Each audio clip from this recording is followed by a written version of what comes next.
All right, now, everybody. Quiet, listen to me. We're going to start a show. Now, some of you people have been with me before. You know it's going to be a tough grind, but we're going to have a show.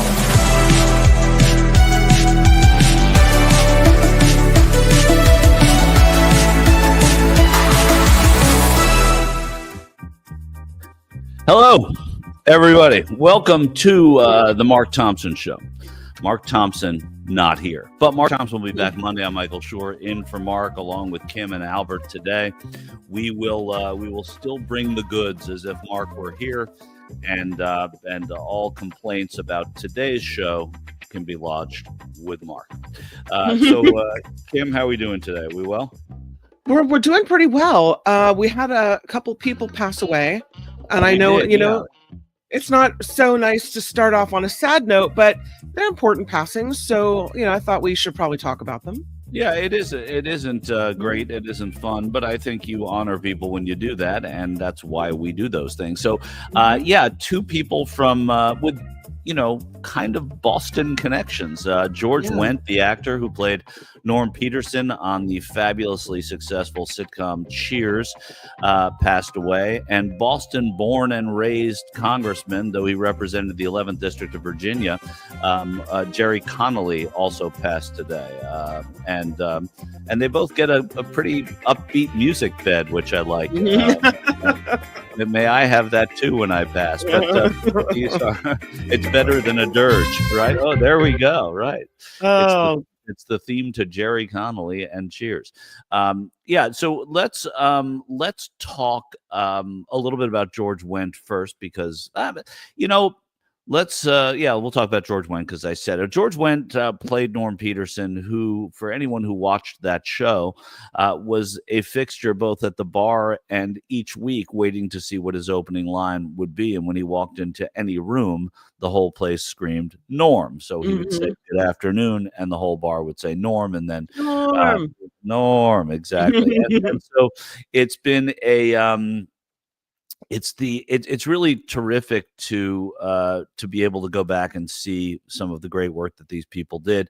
George Wendt, also known for other things on Saturday Night Live. He was part of the famous Da Bears sketch. But there was something comforting. I think what people liked about Cheers was what people like about their local pub, is that they were able to create that, where everybody knows your name thing, where you show up and you sit down and you have a place of respite from the world outside. And Cheers was able to create that successfully. Even if people didn't love the show, that mood was undeniably strong. And George Wendt was a big part of that. Comic relief, very funny, self-deprecating, and he'll be certainly missed. But that's the nice thing about reruns, right, Kim?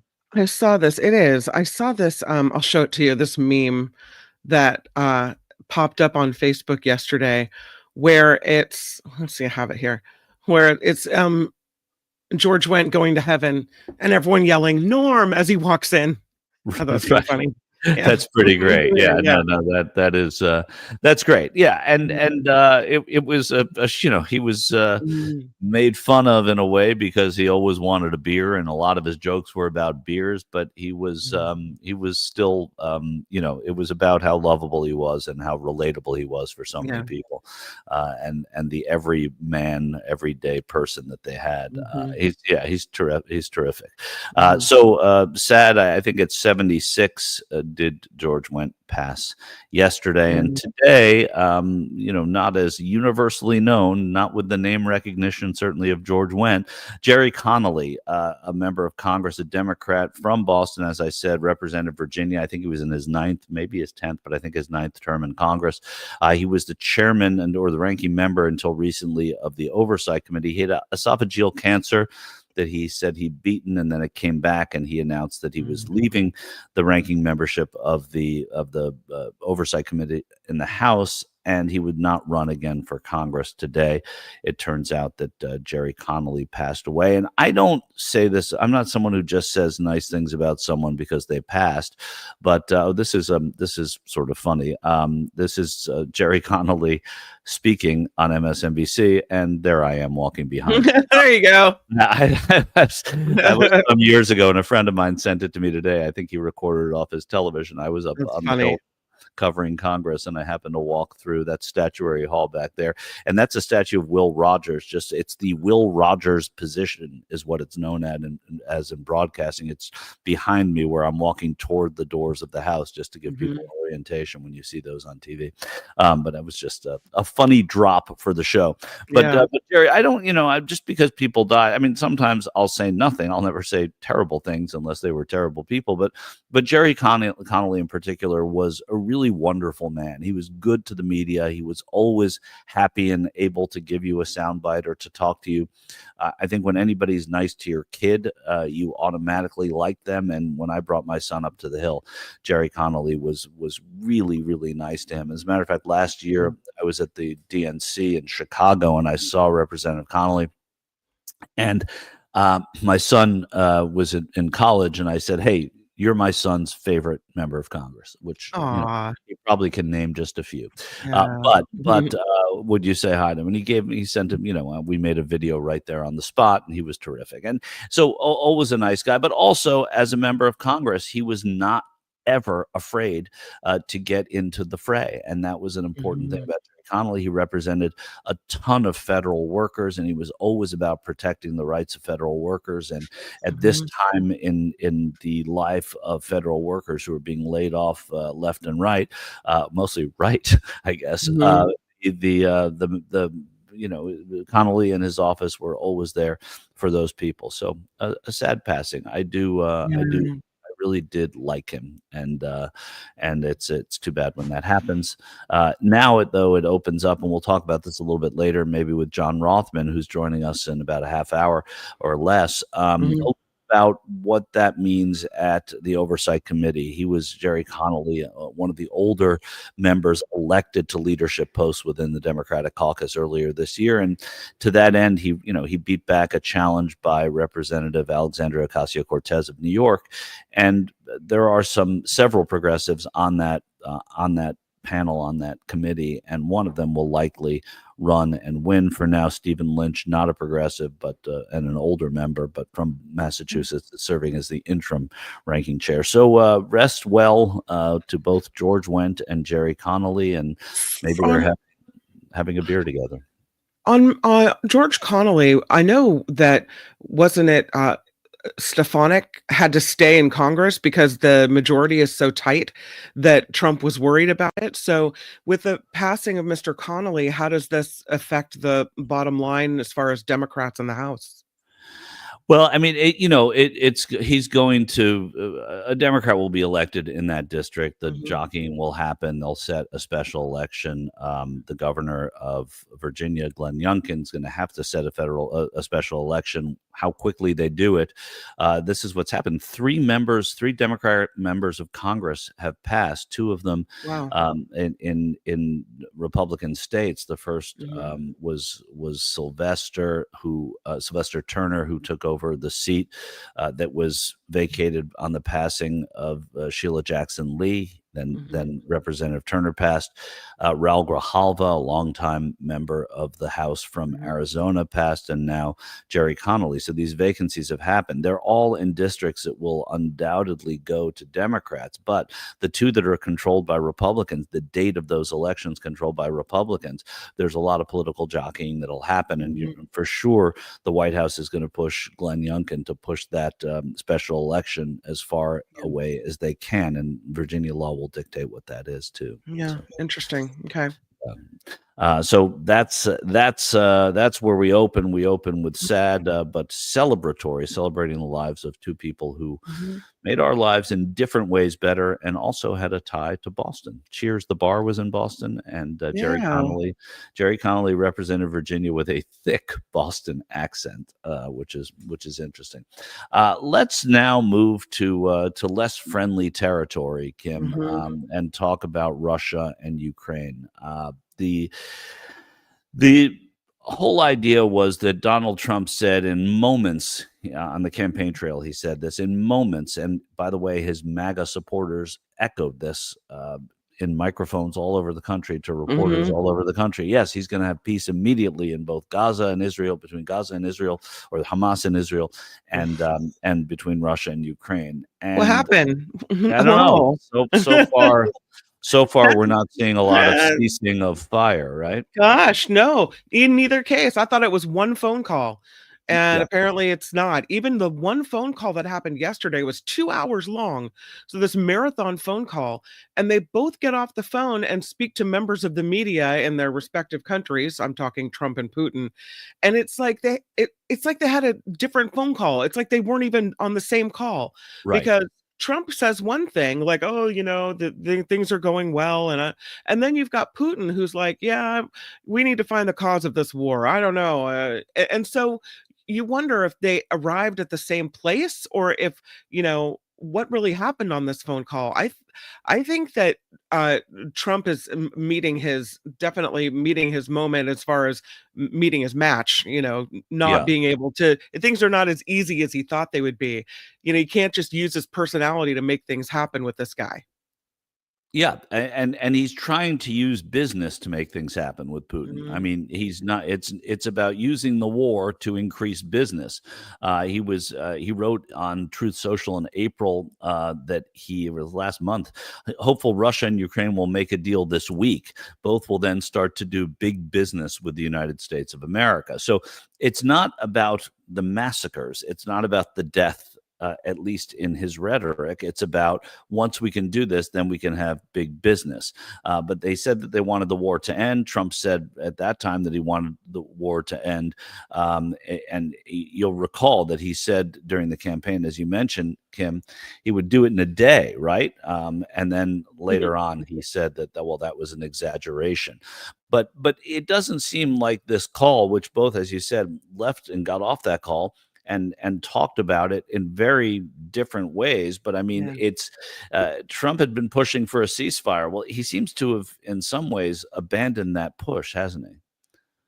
Well, he has, and it seems almost like he's ready to walk away from it, that this is so Yeah. complicated for him and so um much more difficult than he thought it would be that if it seems sometimes like Trump is a small child.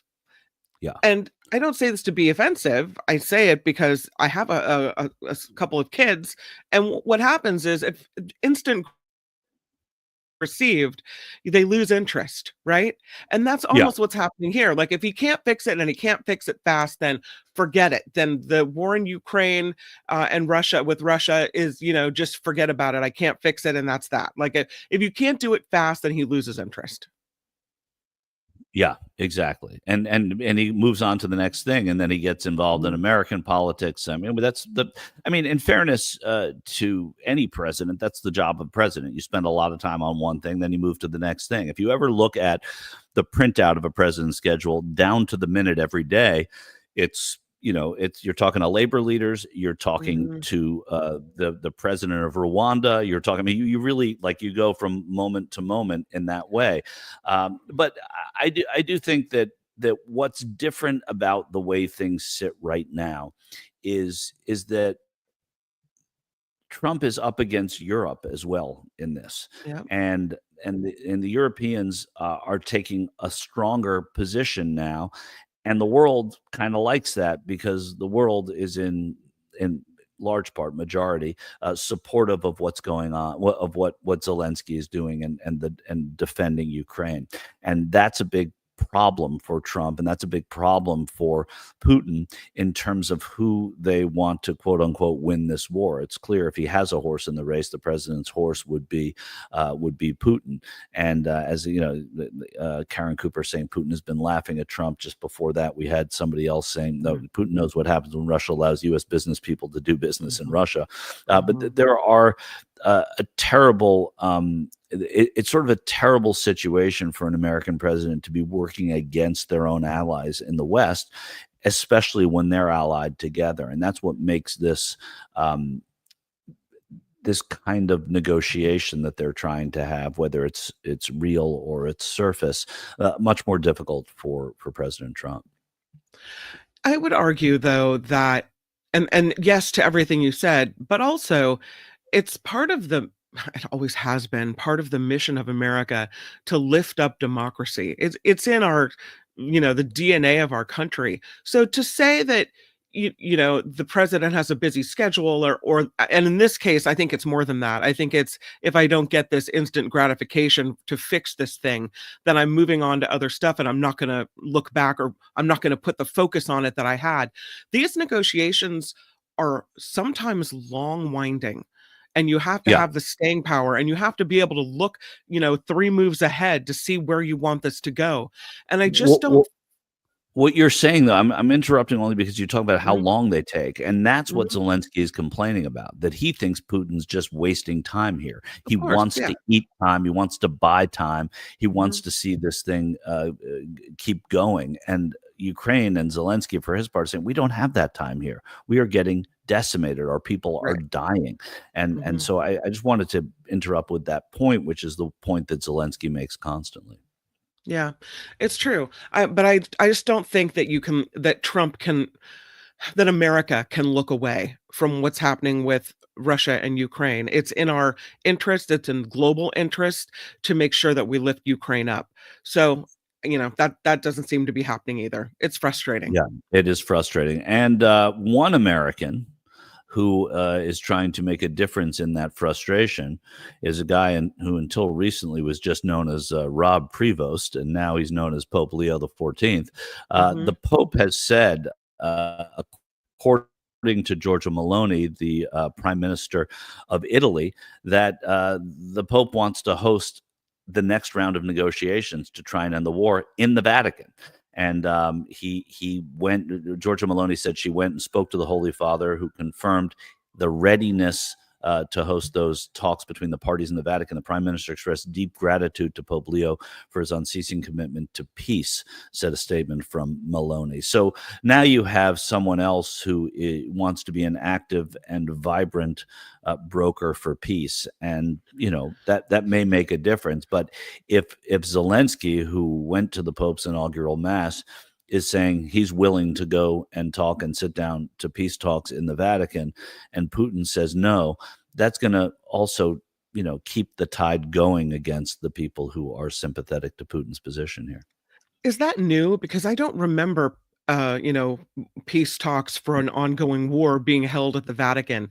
Is that a new thing with this pope, or is that something I just haven't paid attention to before? Well, it's certainly in recent history, it hasn't happened. I Mhm. do think that there is a history during this, not the Second World War. I think during the Vietnam War, where I guess it was Pope Paul VI at that time, offered to step in. But I don't know the specifics of when and what happened. I think during the Intifada, there were maybe there were overtures from Pope John Paul II, who had been, a friend to Jews in Poland and Krakow when he was the cardinal and the archbishop there. That there were talks about trying to broker some kind of a peace, but usually it's rhetoric that comes from the Vatican and not a political. You are the Bishop of Rome, and you are basically the sovereign of a sovereign nation, as small as the Vatican is. It's 800, 900 people. Yeah. The Pope is also still at the same time a world leader. Yeah. It'll be interesting to see if he makes any headway. There are people in the chat saying that, Trump wants the Nobel Peace Prize. That's why he's been focused on ending this war. And that if Pope Leo By the gets way, involved, Pope Leo will win it. yeah, and then the Yeah, Pope will be, and yeah, then Trump yeah, will be upset that the yeah, Pope, yeah. the overrated Pope, got it. Right. I give him the Nobel Peace Prize. If it creates peace, give it to him. Right. Right? I mean, Exactly. I don't have a problem. Yeah, Yeah. maybe this is Randy. Maybe if the Pope can inject here to help move things, bring to peace, the Pope can win the Nobel Peace Prize and really piss Trump off. Trump wants that Nobel Peace Prize so badly. That's Randy. Yeah, yeah, there's no question he wants it. Why does he want it most of all? In my estimation, it's because Obama has one, which Mhm. was, given, I think, a little too easily to Obama as well. And that's just my opinion. But I don't care if he gets the Nobel Peace Prize. Mhm. If they're able to stop the death in any of these places, that's worth the price of a Nobel Peace Prize to someone who Mhm. you may not care for. So that I think that's interesting that you have the papacy involved in trying to bring peace. I think too that when and we'll talk about the Pope a little bit more. I'm fixated on the Pope. I don't know You why really that is. are. But yeah, I'm not Catholic. I know nothing about Rob Prevost. I think the church is I won't opine about it, but I do. I think that the pomp and circumstance of the past week or so has me hooked. I'll let go soon, but I do. I think this effort on the part of Pope Leo to be part of peace. I mean, how can you be upset with that? And that to me, I think, is why I continue to be fascinated with the new pope and all the attention on that. Yeah. Kim, before we go to John, I think we should talk a little bit about the constitutional issues that have come up over the past few days, which is, J.D. Vance talking about John Roberts and John Roberts' feeling. I mean, I love that J.D. Vance steps in and calls the Chief Justice of the United States wrong about the judiciary's role. Which is crazy. Right. He has one role, the vice president, that's to break ties, right? Yeah. And he's saying, it's vice president, just to give you the context, he said that the court continuing to be a check on the executive branch is a profoundly wrong sentiment, and the court should be deferential to the president, especially, he said, when it comes to immigration.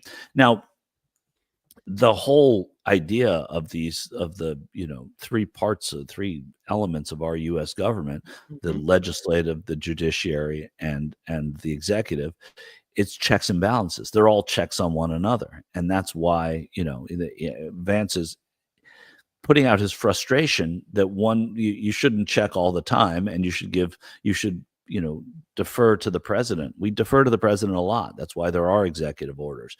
And this is what Vance says. I thought that was a profoundly wrong sentiment. That's one half of his job. The other half of his job is to check the excesses of his own branch. And you cannot have a country where the American people keep on electing immigration enforcement and the courts tell the American people they're not allowed to have what they voted for. Okay. They were also electing the price of eggs going down, and that's not happening. I mean, it's that you can't say that that's what they're electing. They elected a guy as president. Part of his mission was to crack down in the ways that he has on immigration. That doesn't mean that the country elected that and only that.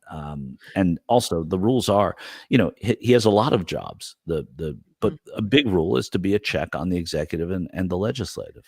Question: Didn't J.D. Vance go to Yale Law School? Was it Yale or Harvard? I think it was Yale. I believe he went to Yale. Yeah, I believe. So here's a guy who went to one of the best law schools in the country, who seems to have some constitutional issues. I get that they're upset that that there are other people involved in the decision-making process, and it's not carte blanche, that they can't just do what they want and arrest all these people and round them up and ship them off in the dead of night, and they'd really like to do that.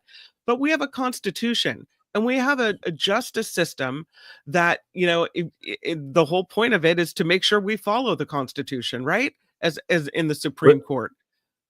Yeah, and not only that, I would argue that it even if you have a different opinion, well, then the referee is the Supreme Court, and the Chief Justice of the Supreme Court is the head ref in that way. So I do think that you can look at it in several ways. Even if J.D. Vance believes that he is right, and even if he interprets the way that you legislate, the way that you take things to the courts, the way that you create laws and agendas, he's allowed to interpret that in his own way, whether he went to Yale Law or whether he didn't. Yeah. But in the end, part of that is that the Chief Justice of the United States and the Supreme Court is the eventual arbiter. And if they say he's wrong about any of it, unfortunately, that's what we have to live with in this country. And so to say that that's not their role is really absurd. Do you feel like this level of animosity between the branches of government is dangerous? I mean, my opinion, no, because I don't think any of them back down. I think what's most dangerous is, are the executive orders that a president can issue in a way that is unchecked. They've rarely been very dangerous before, but they're now dangerous for a lot of the citizenry and non-citizenry here. And so I think that part of it is dangerous. I think that the checks and balances and this forceful defense and offense, I embrace J.D. Vance, Vice President Vance's ability to do what he's doing and say what he's saying. But in the end, the rule of law wins out. And the Chief Justice, like I said, has the last word. So I think it actually, we're talking about it, right? People are talking about it. So I think that makes it even better in a way. But I think, like I said, the dangerous thing is on the other side. Before we, we'll do this one more constitutional issue because I think it's fantastic. Kristi Noem, who is your Secretary of Homeland Security, she was in front of a Senate panel yesterday, a Senate hearing, and she was engaged with Senator, I believe it was Maggie Hassan of, Maggie Hassan of New Hampshire, and she was talking about due process and habeas corpus. And I think we have this, do we not, Albert? Can we take a listen to this and let people enjoy it? Let me get the. We might not have it. I don't think we have the sound from this, but yeah, We it's. don't. I wish we had the sound from it. I've seen we had the sound. Well, you know what? Maybe it's so good. It really needs the sound. So if we can grab it, between now and later, let's save this story so people. Oh can wait, he's enjoy got it. He's got it. Look how he's fast. got it. That's what makes. No, that's just a picture. that's Let me. a picture? I'm looking it's right a now. picture. I got it. Okay. All right. Oh, that's just a picture. So, well, we'll table this. We'll bring John in, and we can talk about Kristi Noem later. I just think this is a story to cover that needs the sound of the secretary because it's pretty glorious. And so I think we can wait on it and look at it later. And when Albert has a little bit of time to do that. So with that, let's bring in our friend John Rothmann, who is kind enough to join the program on a weekly basis, I believe, and it coincides with my being here. So I'm happy about that. John, welcome to the Mark Thompson Show.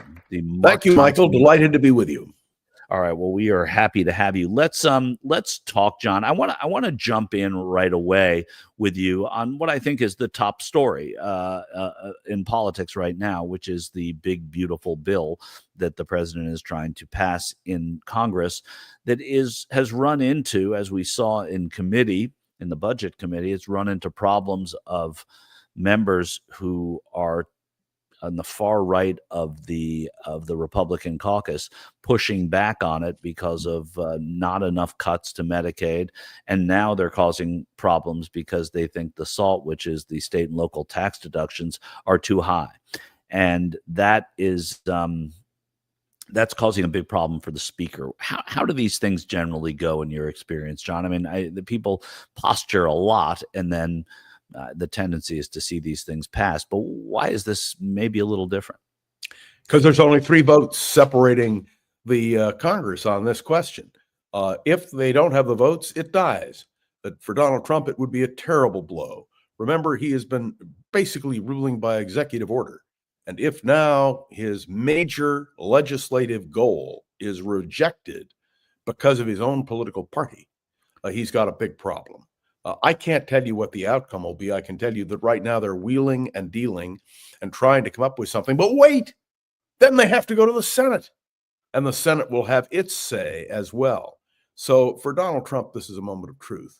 And for Speaker Johnson, who is backing the president 100%, and in the end understands that he and the Republicans will be held responsible, particularly if the amount of cut to Medicaid is what it appears to be, because it will basically cripple the program. So I would suggest to you the Republicans have a real challenge. If they go along with the president, they're putting all their money on the table.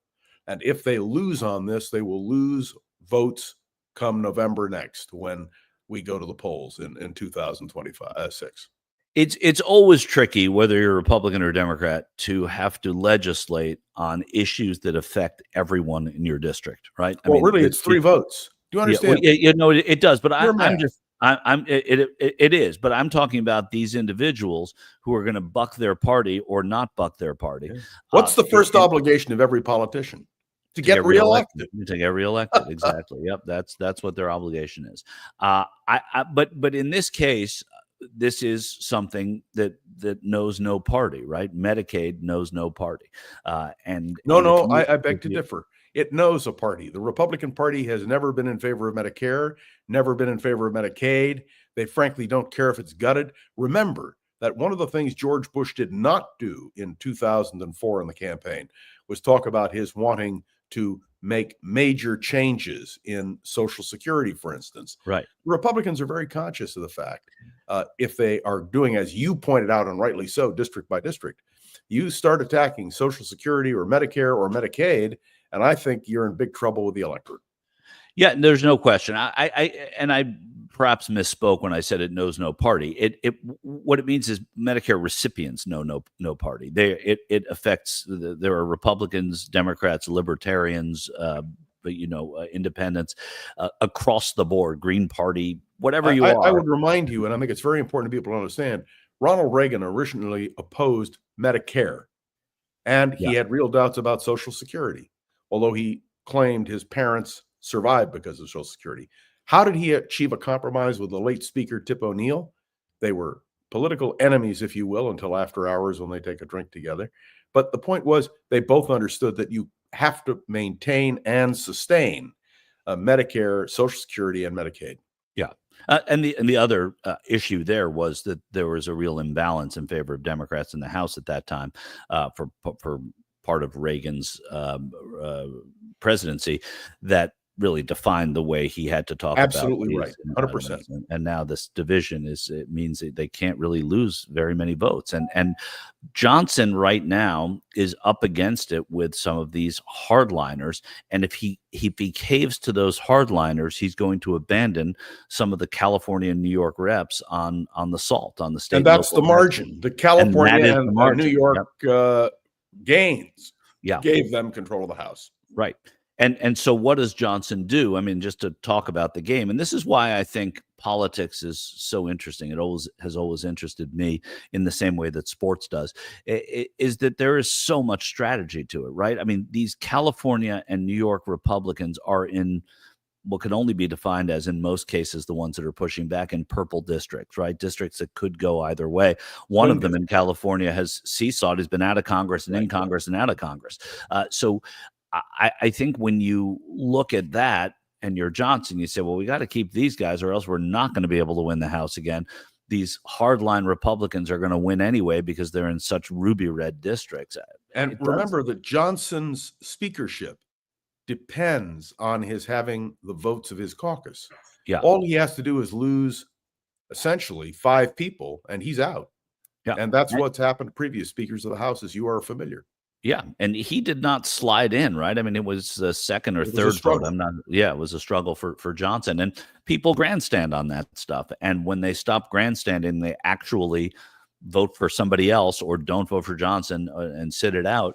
Then, like you said, that's what we lose. We lose a speaker, and it's happened recently. I mean, we've seen the Republicans dump their speakers because of their inability to compromise on some of these issues, and that's a big problem. So, when we talk about what's going on with the House and what's going to happen to this bill, it will then go, if it passes the House, it will then go to the Senate where it will get chopped up. Walk us through that a little bit, John. Well, there is supposed to be a discussion between the House and Senate to try to arrive at a bill. And I don't know what the Republicans in the Senate will do. There are some real questions that are being posed by many Republicans about this question, and all the Republicans are very much aware in the Senate of the question of what happens with medical care in this country. So, I mean, when you're from a state like Kentucky, for instance, where huge numbers of people are on Medicaid, what does a Rand Paul do? What does a Mitch McConnell do? I mean, this is hard politics. What is most interesting to me is that Donald Trump is not governed by legislative compromise. He is governed by executive order. And let me tell you one other thing as we're on it. You were talking earlier about the role of the Constitution. The question of the effectiveness of executive orders, if they come before the court and are then overruled, Donald Trump's got a problem, because he now has a Chief Justice, John Roberts, and an Associate Justice, Amy Coney Barrett, who are conservative Republicans ideologically, who are very much, I believe, opposed to what Donald Trump is doing. And so this is going to be a real battle, because in the end, for Donald Trump, his whole position using executive orders hinges on what the Supreme Court does on these issues. And if the Supreme Court rebuffs him, Donald Trump's got a big problem. Yeah, and that's why the courts matter, and that's why J.D. Vance is pushing back at the court. And there is the thought that the rhetoric of pushing back at the court is going to influence the court. But when you have a lifetime, and you're right, J.D. Vance graduated from Yale Law School.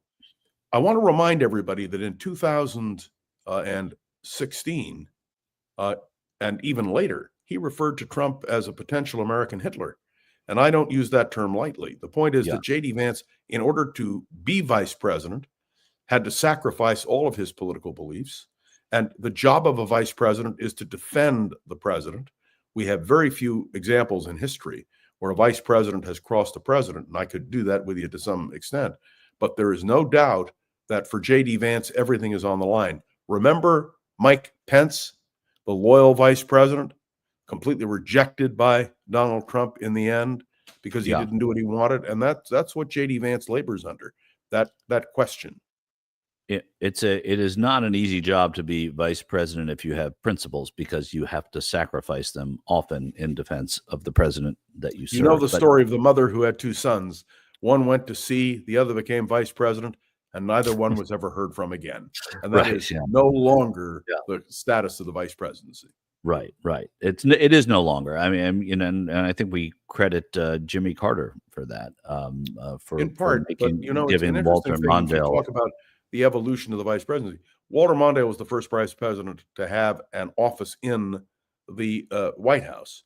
Right. And I think it's very important to note that every vice president since Mondale, as you rightly pointed out, has been directly involved with the presidency. That was not the case in the past.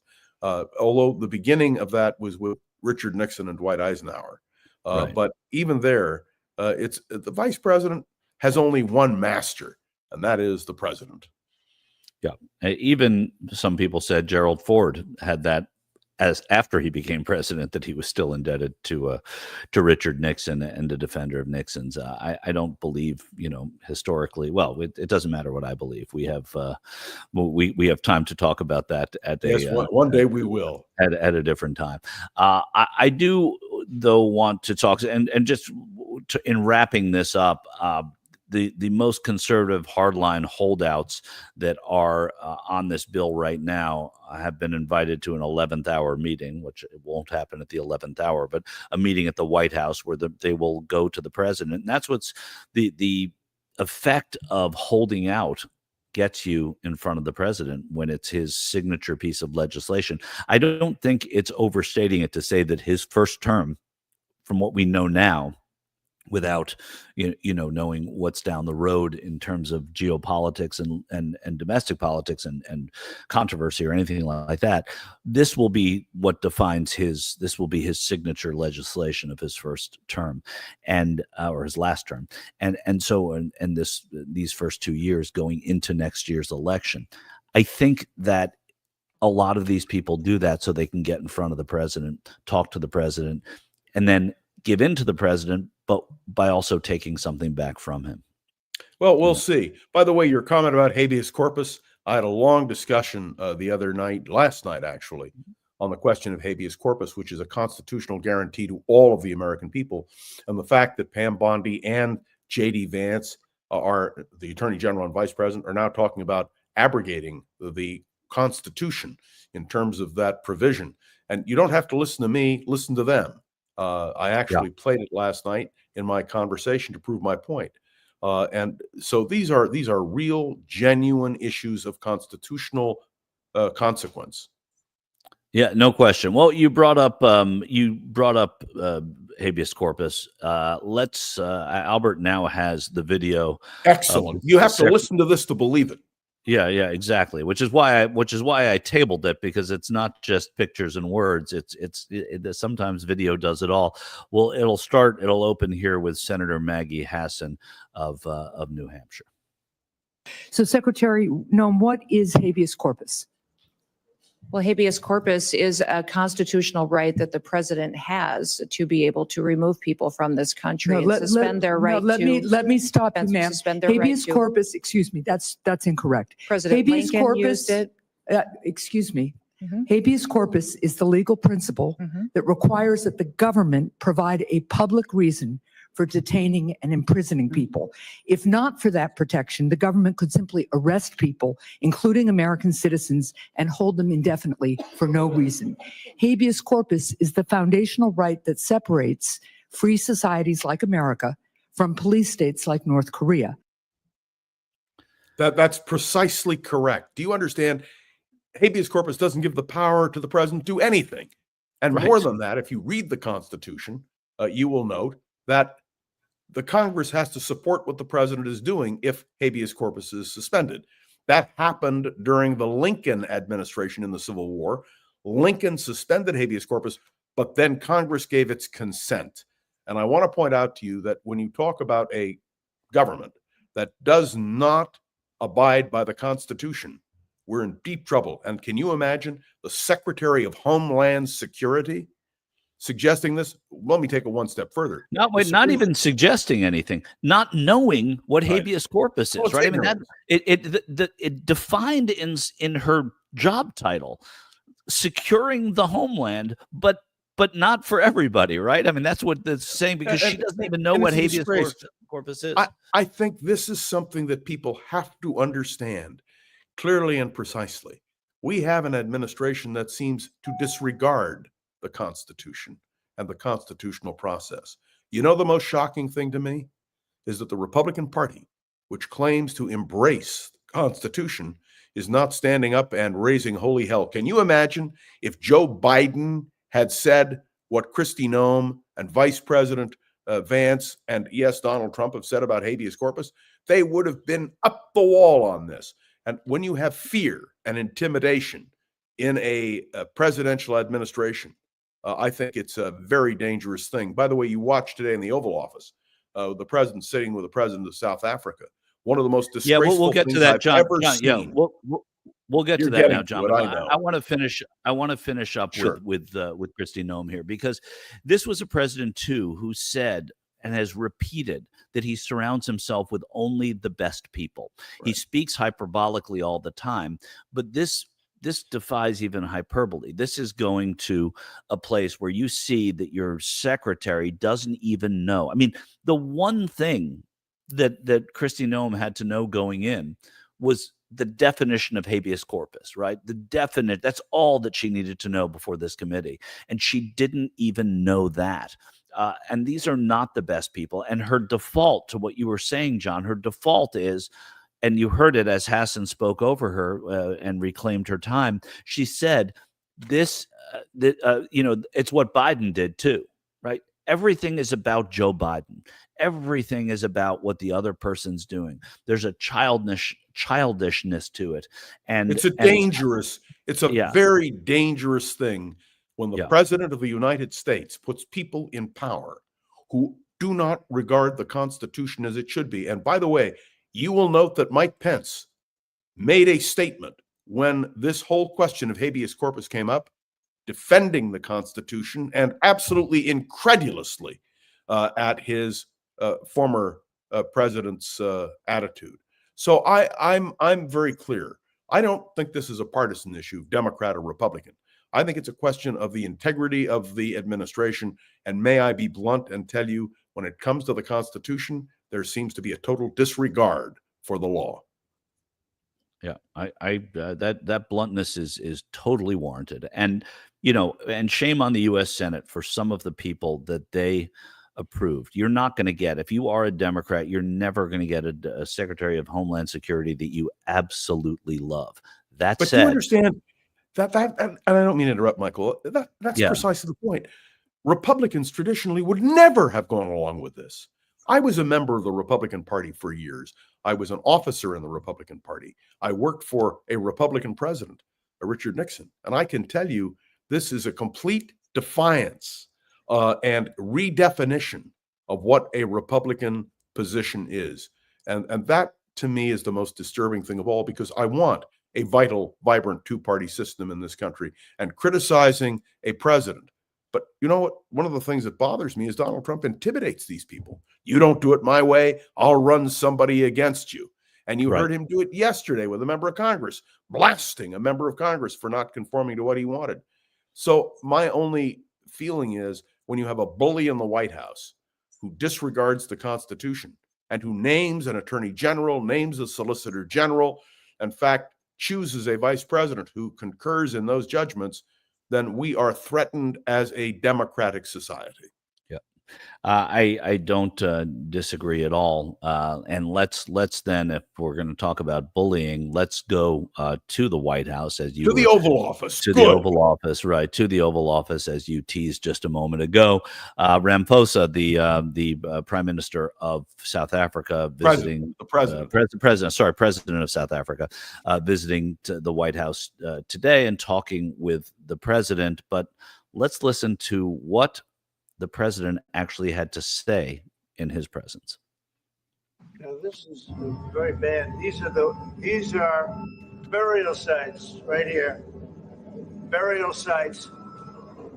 He's showing a video of white farmers, and those cars are lined up to pay love on a Sunday morning. Each one of those white things you see is a cross, and there's approximately 1,000 of them. They're all white farmers, the family of white farmers. And those cars aren't driving, they're stopped there to pay respects to their family member who was killed. And it's a terrible sight. I've never seen anything like it. This has been completely debunked, this whole approach that Donald Trump is taking. By the way, there is no white genocide. Even his own State Department doesn't call it genocide. There are murders that take place, but not genocide, and certainly not at the scale that Donald Trump is implying. And to do this with the president of South Africa sitting right there. And by the way, I was very impressed. I listened to most of the conversation. The president of South Africa, with great restraint, corrected Donald Trump repeatedly. But you see, when you're dealing with Donald Trump, facts seem not to matter. And that should disturb every American. And he seems to now be doing this, as he did with Zelensky when he was there, putting these people on the spot in the Oval Office publicly and trying to shame them, right?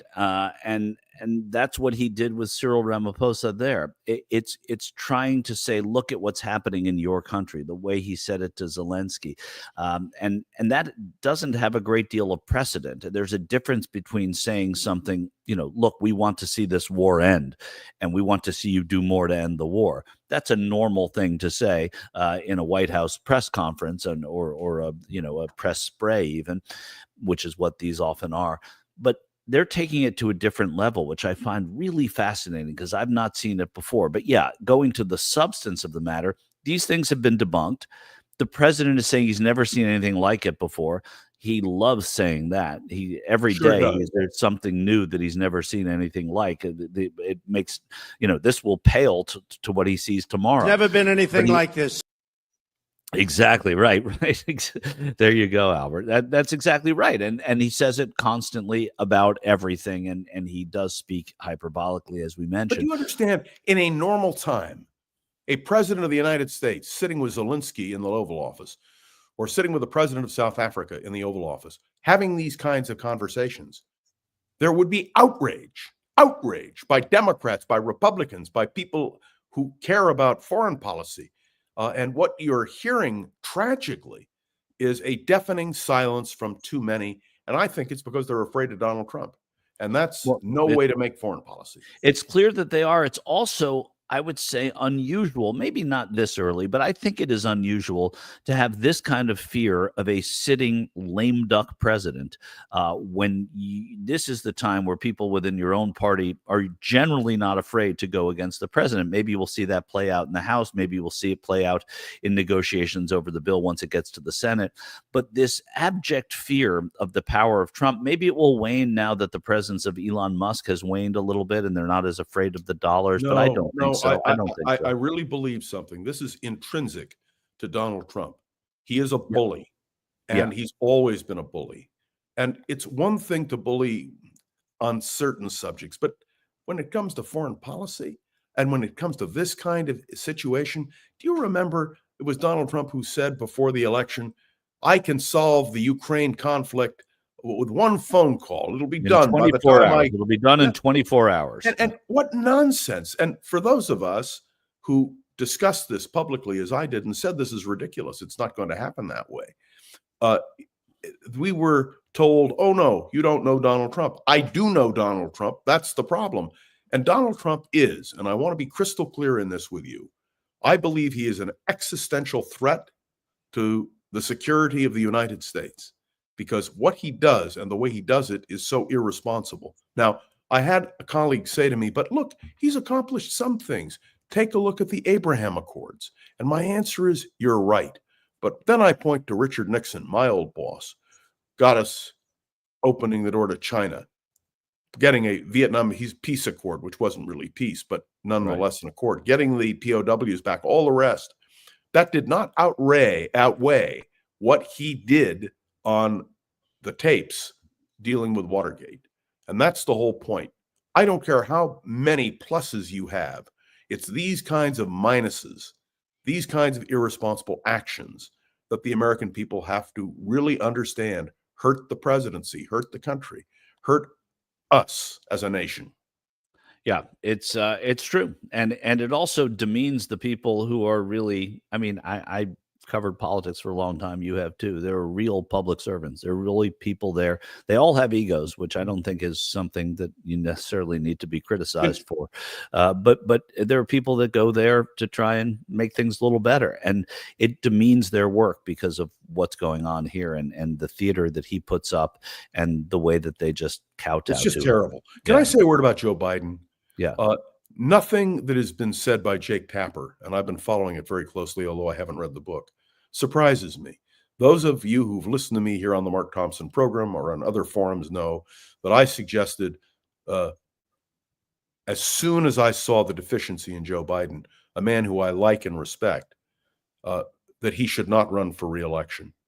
But the idea now, as Donald Trump is suggesting, that he was not in control, that handlers were signing documents on AutoPen, all this kind of stuff is absurd and scares me because Joe Biden deserves better. And by the way, the Democratic Party has to struggle with the fact that they were not able to publicly say things that they saw about Joe Biden. But we all knew that. We talked about it on the air. It was no secret that Joe Biden was in diminished capacity in certain regard.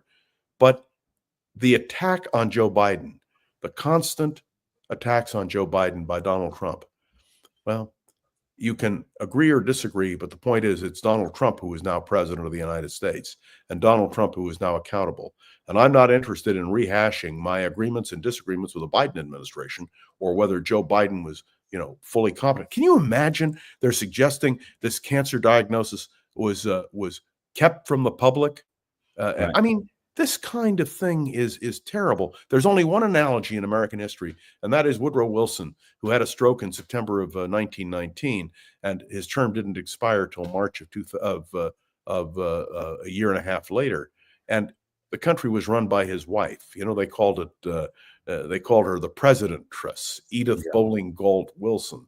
But I don't think that was the case here. Wilson really wasn't capable. Biden was capable and did carry out his policies. And I just don't think it's worth debating Joe Biden's fitness. And somebody earlier, before you were here, I think we talked about the question of Kamala Harris running for governor of California. and the question of whether or not she will then be attacked for covering up for Joe Biden. And I certainly hope that is not the case. I hope that if she runs for governor, that she is challenged on the issues and not on her relationship with Joe Biden. Vice presidents don't cross the president. They don't criticize presidents. Very rarely has that ever happened in our history. Over the court packing, which Franklin Roosevelt proposed, John Nance Garner did object, but he did it quietly. So that's just something to think about, I think. Yeah, I do too. I think, I mean, look, even Al Gore was criticized for not being critical enough of the dalliances of Bill Clinton, and had to finally make a statement about it. And then somehow they thought that he would be tied to what Bill Clinton did. You know, at that time, Gore was a married man who had nothing to do with the whole scandal at the White House with Monica Lewinsky and President Clinton. So it is a tough place to be, the vice presidency, because remember Mike Pence, yeah. When that whole question of Donald Trump saying he could get any woman and talking about the P word and so forth, his wife, Karen Pence, really wanted him to withdraw as a candidate. Right. He didn't. He stayed with it. But I don't blame Mike Pence for what his president at the time, Donald Trump, did. And I think that's also an important distinction. You're right. Thank you for raising that. Very, very well done. The part, you know, I trust the thing that I criticize so much, are that these news cycles last for about 10 seconds. So I trust that the Tapper book's release will then backseat a lot of this Biden chatter. But so a week from now, no one's going to be talking about this. But maybe when Harris, and I agree with you, I hope that's not going to come up very much when Harris should she decide to run for governor, which I think she will do. Yeah, so do I. Remember, there's no primary. In California, it's the top two who run off against each other. You could have two Democrats, as we did in a previous Senate race. Yeah. And the Republicans are going nowhere. It's very sad for the Republican Party in California. But the point is, if she chooses to run, I think she will probably be elected governor. And I always remember Richard Nixon's great faux pas in 1962 when he was running for governor, former vice president of the United States, just defeated for president. And he was on TV night before the election. He said, "I am proud to be running for governor of the United States." So it is hard when you've been on a national stage to retreat back. In the old days, the early days of the Republic, there were people who held national office who went back to old state office. Yeah. So, but that has not been true. And we'll see what Kamala Harris does. She has to decide pretty soon. Yeah, she will, I think, decide pretty soon. And it's going to come, a lot of it's going to come down. We talked about this on Monday. I think with fundraising within the state, it'll be easier to fundraise as a gubernatorial candidate than it will if she's running against Gavin Newsom in a presidential primary in 2 years. She won't. So, they'll never run against each other. I guarantee it. I don't think so either. And for that reason, I don't think they would otherwise hesitate to run against each other. It's not out of deference and courtesy. It's out of money. But that's just my many other aspects. And you know what the great thing, Michael? Every time our beloved Mark Thompson takes a break, you and I will be able to talk about these things as the election approaches. I love it. And, you know, speak for yourself on the beloved part. John Rothmann hears that. I hope he will. We'll clip it for him. John Rothmann, thank you, as always, for a spirited conversation. Thank you. And thanks to Kim McAllister, too, and Albert. And Albert, of course. Yes, to both of them. All right. Thanks, guys. Yeah, another round of applause for Kim and Albert. I like it. We love talking about this stuff. The Mark Thompson Show. So I always enjoy talking with John, listening to John, learning from John, and it's one of the perks of coming on the show are the guests that come in regularly, of which I am sometimes one of those people, but I don't get to talk to me, thankfully. But I do really, and you got to talk, I think, to David Kay yesterday. Is that right? I did. I hope you had fun with that. Yeah, great conversation. Kim, we've gone over some news, but bring us some more. I have some more. It is time for the news.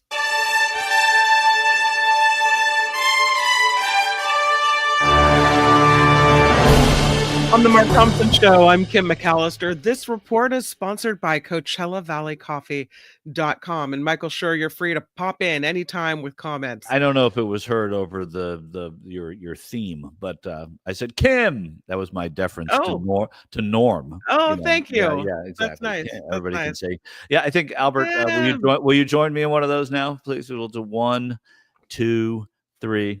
Kim. Yeah, thank you very much. Right, I feel the love. I feel the love. Good. Well, tensions are running high at the White House as President Trump confronts the president of South Africa over allegations of genocide against white Americans. And we saw the clip that Albert played earlier. Today, with reporters and President Cyril Ramaphosa, I'm sorry about the name mispronunciation, present in the Oval Office, Trump played video clips that he says proves that there is genocide against white Afrikaners. Ramaphosa has denied the allegations, telling Trump there is a minority party behind the tensions between blacks and whites in his country. The president will again try to wrangle GOP holdouts opposed to his so-called big, beautiful bill. The spending remains stuck in the Rules Committee, which started meeting at about 1 a.m. Eastern Time. Speaker Mike Johnson says he hopes a vote will take place on the legislation as soon as tonight. A bipartisan group of senators seeking the return of abducted Ukrainian children. The lawmakers are calling for Russia to return the children before any peace agreement is finalized over ending the war in Ukraine. This non-binding resolution has backing from some of President Trump's biggest supporters in the Senate, as well as those who are outspoken in their views of Russian President Vladimir Putin. It also follows a letter sent to Trump in April by 40 religious leaders who urged the return of these abducted kids before any peace deal is finalized. 2 of the top aides for the mayor of a Mexico City killed in a brazen roadside attack. Reports say the mayor's private secretary and her advisor were both killed on their way to work this morning. They were both shot by a gunman who then fled on a motorbike. No word on the motive for that attack. The United States is officially accepting a jet from Qatar to use as Air Force One. The Defense Department confirming the news today. A spokesperson said Secretary of Defense Pete Hegseth There's never been anything like this. Has accepted this Boeing 747 from the Middle Eastern country in accordance with all federal rules and regulations. It's a done deal. As they said, the DoD will work to ensure proper security measures are considered for an aircraft used to transport the president. Comes as Trump has faced criticism over accepting this jet, but no, the United States officially accepting the jet. The Trump administration is asking the Supreme Court to halt discovery in a case related to the Department of Government Efficiency, or DOGE. The emergency application asks the justices to lift a judge's order, allowing limited discovery into whether DOGE is an agency, which would then make it subject to Freedom of Information Act requests. A lower court's order allowed discovery about DOGE employees and all recommendations it has made to various agencies, in addition to other internal documents, but the Solicitor General is arguing this is a presidential advisory body, and that makes it exempt from FOIA requests.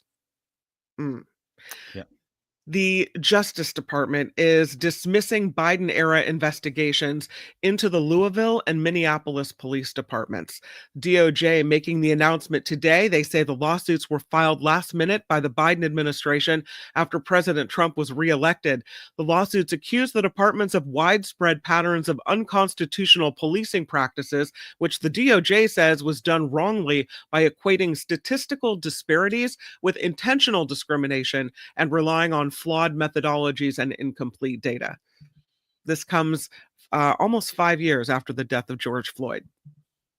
New Jersey Congresswoman LaMonica McIver making her first court appearance on federal assault charges. She is accused of assaulting federal agents outside an immigration detention center in Newark, New Jersey earlier this month. McIver appeared virtually. She was released on her own recognizance following the 15-minute hearing today. She has not yet entered a plea, but if convicted, she faces up to 8 years in prison for each count. There is a new report saying the Justice Department is opening a criminal investigation into former New York governor and current frontrunner for New York City mayor, Andrew Cuomo. New York Times reporting Tuesday night, Cuomo is being investigated after congressional Republicans accused him of lying to Congress about decisions he made as governor about the pandemic. A Cuomo spokesperson said Cuomo testified truthfully to the best of his recollection, calling the charges lawfare and election interference ahead of next month's mayoral primary. The investigation began about a month ago, 2 months after the DOJ ordered the dismissal of a corruption indictment against the current mayor, Eric Adams.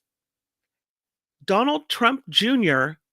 is not ruling out the possibility of following in his father's footsteps one day. He was asked about a possible run for the White House during an economic forum in Qatar on Wednesday. The president's son said, "I don't know, maybe one day, that calling is there." The 47-year-old previously denied a report earlier this year that said he was seriously considering a presidential run in 2028. He has, though, been leading the Trump Organization along with his brother Eric since the first Trump win in 2016. So maybe it'll be a Trump dynasty. We'll see how that pans out.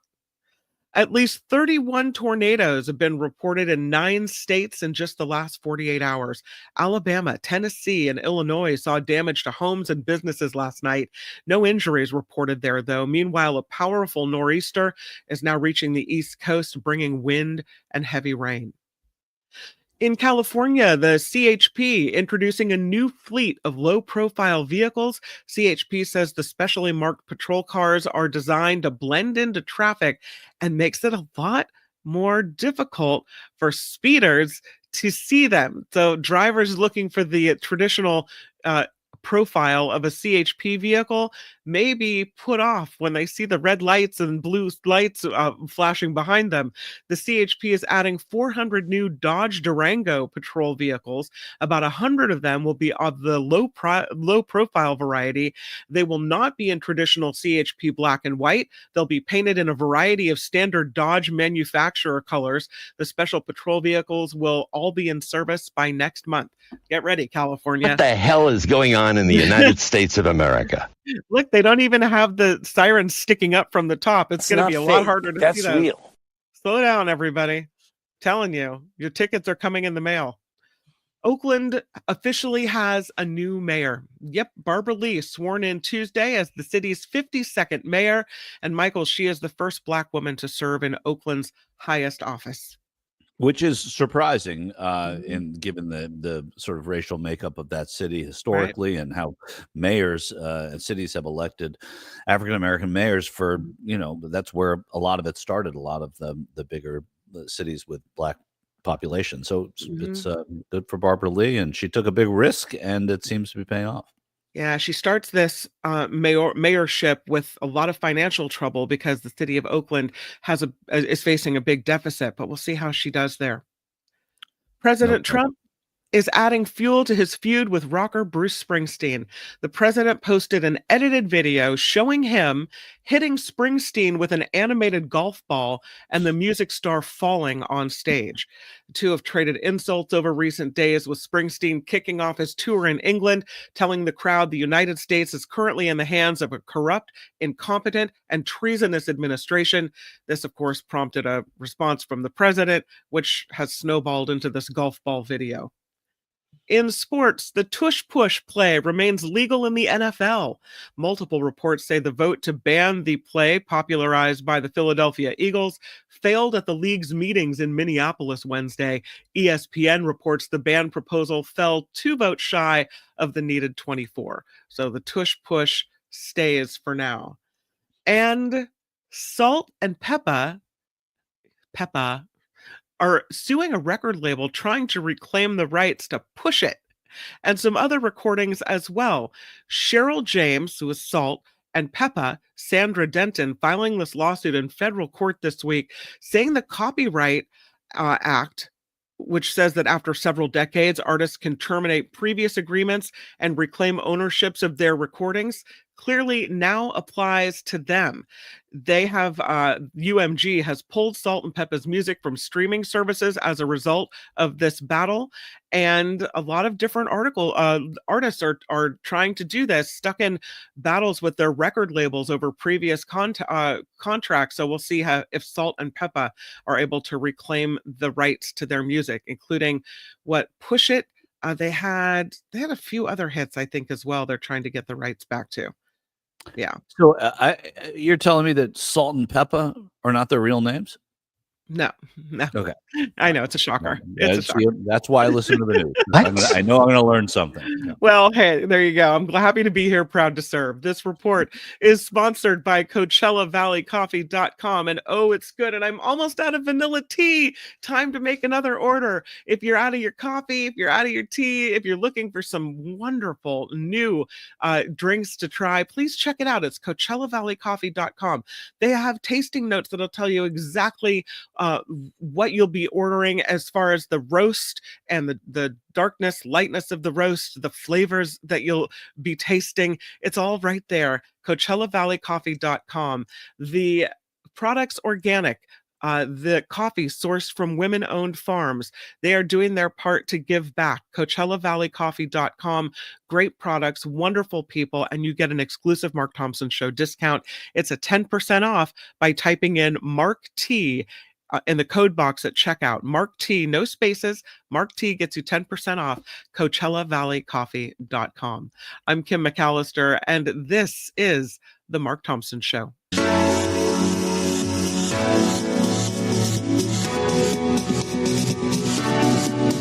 The Mark Thompson Show. Smash it with your iron rod. Use Mark Thompson. Hey, which one do you use, Mark Thompson?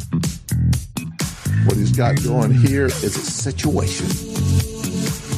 It's unbelievably offensive. Put up your pants, my man. Pull up those pants. Ralph Nader just sent me a book. Did he send you one too? I offer this sincere apology to you today. Everything is going extremely well. Calling me a liar? Is that what you call him? You, sir, are a liar. You are a cover-up artist, and you are a liar. Liar, your pants are on fire!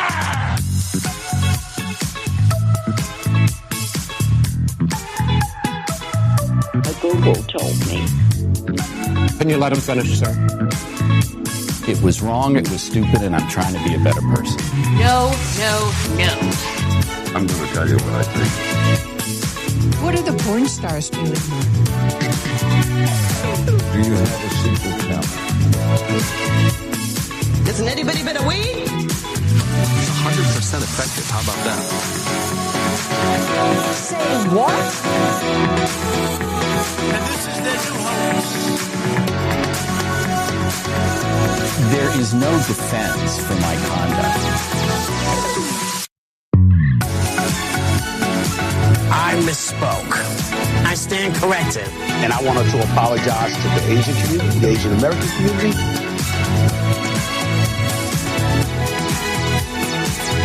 Time's up, mother effers.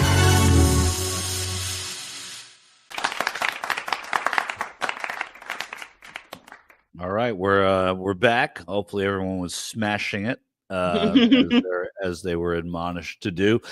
Kim, I was thinking about one of the stories in your news, which was the story about the Trumps saying that Donald Trump Jr. saying he would think about running again, and I always, America created out of a protest to monarchy, yet all we want is monarchy. We've had Kennedys and Bushes and Clintons, and now, people talking about Trumps. You can go to every state in the country. I mean, you were talking about Cuomo. There are Cuomos. The strength of name familiarity in this country and people's willingness to just vote for it and like that sort of dynastic rule is ironic when you consider how this place started. Oh, look, there's a whole Trump family. It's very interesting and troubling to me that Donald Trump Jr. said there is a calling there. Like, no, let there not be a calling. Please, we don't need more. Right, I right. don't know if he has the same luck, Teflon coating, what have you, as his dad. There seems to be No, but something missing, but perhaps there is. yeah. Keeping those voters in the game, and you see the Trump family there, and there's a lot of money in that picture. There are a lot of white farmers, South African white farmers. But when you see when you see MAGA, right? They want association with that family. They want that, and Donald Trump Jr. more than anyone was somebody who might be able to tap into that more than anybody else, And look, we love celebrities, and Donald Trump Jr. is a celebrity now, and that's the other part of this, is that's what got Donald Trump Sr. elected, really, or put him on the map as a politician, was his celebrity. So I don't know if I think his son has the same ugliness and rudeness as far as the way he speaks about people, talks to, the comments that he makes, the nasty comments that he puts online. So the MAGA people may like him for that reason. For sure he does. Now, look at what he said about Paul Pelosi, right? I mean, when right. Paul Pelosi was, he loves it, and he can say it in a way that his father has been able to say it in a way that his father can't. I just don't think that I don't think there will be Republican legislative deference to him, meaning that I don't think the people that are established Republicans are going to defer to him in the way they did his father, and they'll have a little bit more of a fight. But man, just the thought of that. The call is from your Coke dealer. Answer it, but stay out of politics. Speaking of Luis, he also came forward with a super sticker. So I'd love to say thank you to Luis for $5. Yeah, for sure. I mean, twice I think today. He said K Noem plus K Levitt plus H Haba equals the Team Barbie collection, brains not included. The Trump Barbie collection, the Trump Barbie collection. And then we have Lady Beatrice, Pamela Kirby, $9.99 super sticker. Thank you, by the way, everybody who takes the time to do this. I know it means the world to Mark and Kim and Albert and everyone at the show here. Lady Beatrice, the red flag was there as far back as 2016, and yet people still make excuses for him, and they remain blind to the truth, talking about President Trump. Yes, I can't disagree. And then Luis says, as he's always want to do, and he has my heart in his place because he's a hockey fan. 48 seconds of sports. Michael, Canada has a 25% chance to win. By the way, these seconds are not taken off of the 48 to win the cup. Will Trump commandeer the cup by executive order and rename it the U.S. Big Beautiful Cup? Yeah, it could happen, but Lord Stanley was Canadian and it's not a state yet. So, Luis, I think it's going to stay the Stanley Cup, although Stanley Cups have a whole new life in the way that there's an object called the Stanley Cup, which I think is fantastic, which has nothing to do with the Stanley Cup. I have one right here with my look at that. Look at Kim with the Stanley Cup. That's her 48 seconds of sports right there. That's right. Albert, you want to just do it now, get it out of the way? We have an interview coming up. I have some serious DEI stories to tell, one and a little bit about the justices stepping in on Sudan, but I think now seems like a good time to burn through 48 seconds of sports. Albert, you missed a real sports segment with a real sports person on Monday when we had Patrick McEnroe talking about the French Open, which was fun. So. Yeah, and Mark, I feel like Mark missed that too. Mark is an enormous tennis fan, and it was one of those that we all kind of missed. But I think the segment does live on, so you could rewatch a segment on our YouTube channel. Exactly. So watch and listen to it would have been fun to do it with Mark, and Mark does love tennis, and having Patrick on, though I actually was thinking of doing it later, but Patrick left for France today, or is leaving for France today, is what he told us. So we got him when we got him, and it was a lot of fun. But now let's talk. Luis brought it up. Let's talk a little bit about the Stanley Cup. There are 4 teams. Dallas and Edmonton play tonight. Last night, Florida, the returning champions, the defending champions, really beat up on Carolina with great defensive play. Who's going to win the Stanley Cup? I know. I kind of want to see it poetically play out with the rematch of last year's, the Edmonton Oilers seeing the Florida Panthers. I do want to see Connor McDavid raise the cup because it would be just the perfect Cinderella story ending. I'm with you. And look, I know that many of the people in the chat, many of the people watching here who are still watching as we talk about this are not necessarily hockey fans, but there is somebody playing hockey that Albert just mentioned, Connor McDavid, who is a transformational athlete who's better at his sport maybe than anybody ever, but certainly is in that conversation. And so just like you watch the best ballerinas and you read the best writers, you should take a minute to watch this guy. It is like ballet to watch him skate and how fast he is and how good he is and how seriously he takes what he does. So I would definitely you see the TNT broadcasts and the broadcasters love them. You'd think that these basketball players aren't watching hockey, but they love Connor McDavid. They love the skill. Yeah. And I think that's a crossover that we'd never see before. So no question. So I would love to see Edmonton win. Hard not to think that their goaltending will be a problem. And if Edmonton were to lose to Dallas and Florida would beat Carolina, Paul Maurice and Pete DeBoer are the two coaches of those teams. They're best friends. They're really close friends. And they are, I don't know about best friends, but they're very, very close friends. And they would go up against each other. And quickly before the 48 seconds roll out, if it's the alternative, the latter, the other two teams making it great, it would be Carolina and Dallas. That would be another great story, just storytelling from just this season. The Mikko Rantanen story. Yeah, no question.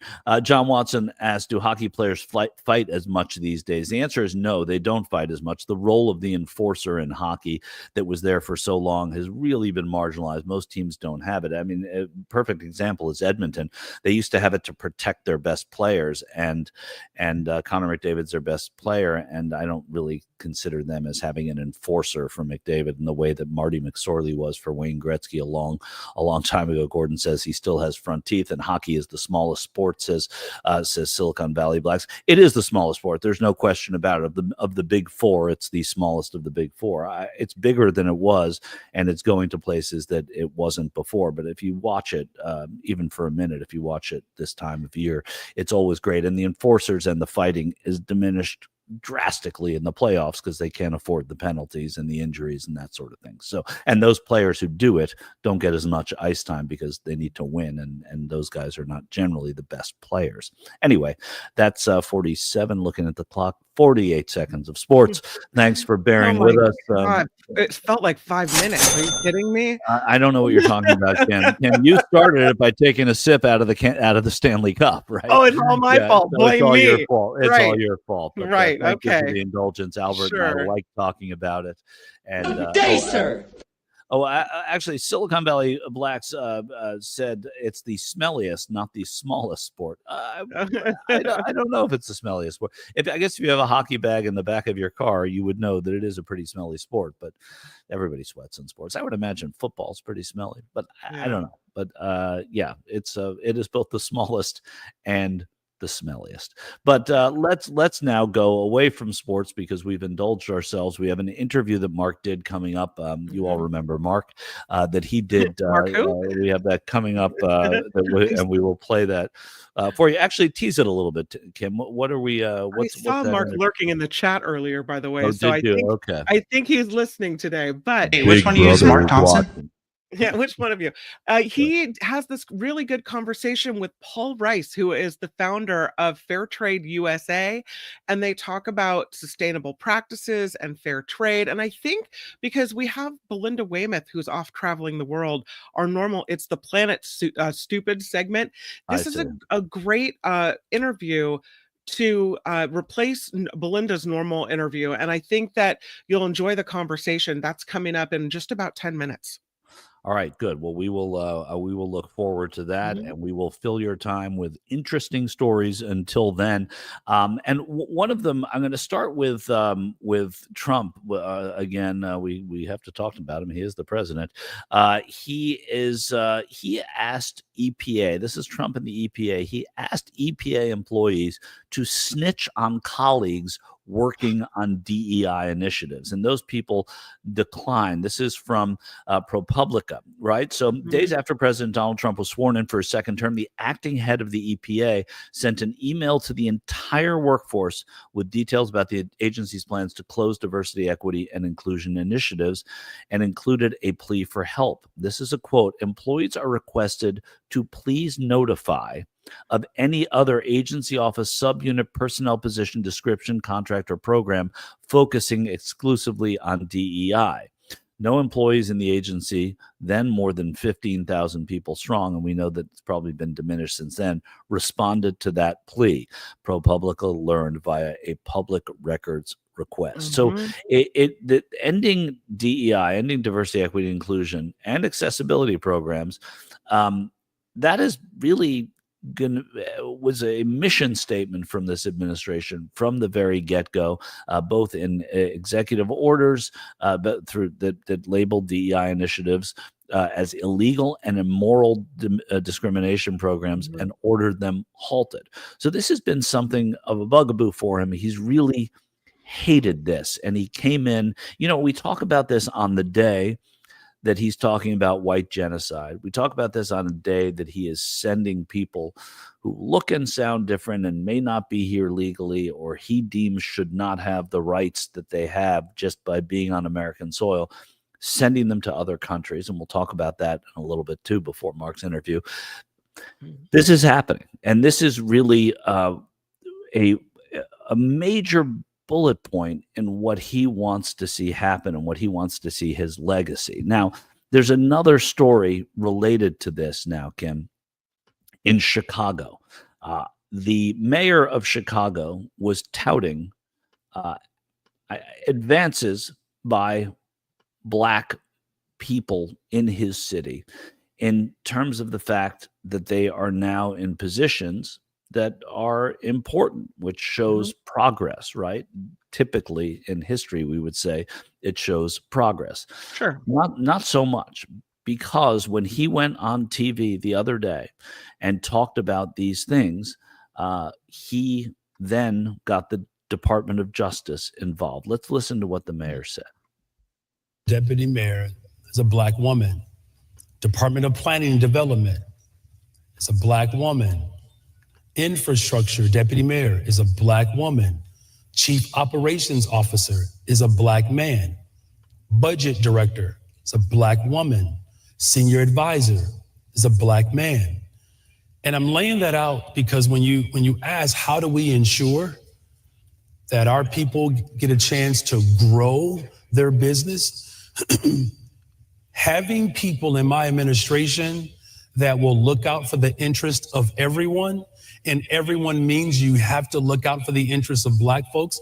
The Justice Department citing that exact moment in this letter to Mayor Johnson today, saying if these kind of hiring decisions are being made for top-level positions in your administration, then it begs the question whether such decisions are also being made for lower-level positions. Title VII of the Civil Rights Act prevents employment discrimination, but there are major exceptions, including hiring at places of worship and political appointments, like Johnson's senior staff that he listed Sunday. They would not be considered employees under Title VII. So even if it were true that he was going out of his way to hire people of a particular race, that would not violate the law. Carolyn Shapiro from the Chicago Kent College of Law says the DOJ assumption that since Johnson's senior staff is mostly Black, that there's discrimination at play is a leap. It's an enormous leap to say that because Brandon Johnson's top deputies in policymaking positions are African-American, that the city is discriminating on the basis of race in its hiring of ordinary non-policymaking employees. Our people hire our people. Mayor Johnson, who's been called to Capitol Hill by conservative legislators angry over Chicago's sanctuary city status, has been a repeated target of the Trump White House. Johnson has himself compared Trump policies to terrorism. Late today, his team saying Mayor Johnson is proud to have the most diverse administration in the history of our city. Our administration reflects the diversity and values of Chicago. Unfortunately, the current federal administration does not reflect either. And this is, to me, emblematic of what the mission of this administration is when it comes to seeing people who, are you don't get named to those positions if you are not qualified, generally speaking, right? Right. And the fact that Chicago has been a leader always. I mean, Harold Washington was the first, black mayor of a major American city, and it was celebratory. Brandon Johnson, he was elected, right? I think Trump probably doesn't like that they have a black mayor in the first place, that he thinks that's DEI. And the fact that it doesn't fall under Title VII shows that the Justice Department is just doing this in a grandstanding way, just doing it to prove a point and to be snarky about things, because there is no legal basis for it. These are political appointments anyway. It's interesting though, and it'll, that they're now have this big investigation over it. Oh, it's a crime to hire black people. It'll I don't know. It's frustrating because obviously you have to hire a diversity of people in order to have your staff reflect your constituency, right? You would need that to happen. On the other hand, can you stand up and say, I hired them, because they're black people? You can't necessarily do that. I don't know. We'll see how it plays out. No. And also, it doesn't imply that everybody in his administration in Chicago is black. There are white people, Hispanic people, Asian people. I mean, it runs the gamut. But he is talking in the Apostolic Church of God, which is a black church in Chicago, talking about how, black Chicagoans are ascending to heights, and his administration is a part of that.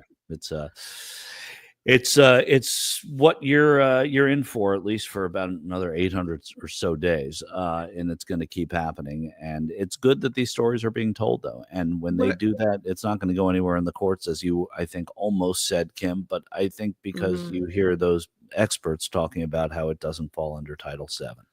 What I don't like about it is, and I know we're gonna running out of time, but what I don't like about it is that by saying it's worthy of an investigation or bringing it up on a national stage, Trump is saying they got hired because they're black and for no other reason.